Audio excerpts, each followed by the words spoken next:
Welcome to Let Me Fix This. Enjoy the video. You start by enabling dictation and confirming the microphone works. Open System Settings, go to Keyboard and enable dictation. Make sure you pick on Device or Enhanced for faster, private processing. Once done, choose the active microphone in Sound Settings and speak to check levels.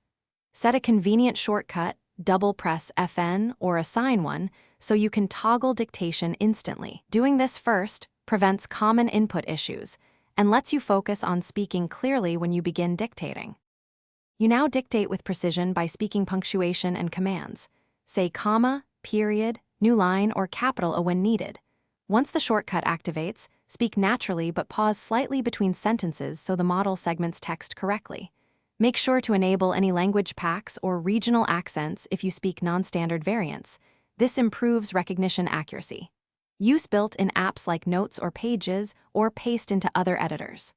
Also, consider short training phrases or voice model options. If your Mac, you finish by editing and formatting with voice and keyboard together. Say commands like select previous paragraph or replace yesterday with today to make live corrections. Then use shortcuts for bold or italics if needed. Once done, proofread the text aloud.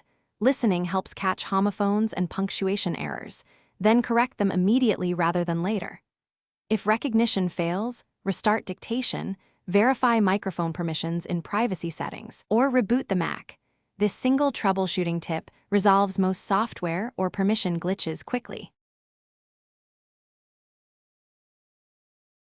Thanks for watching. If you found this helpful, don't forget to like and subscribe.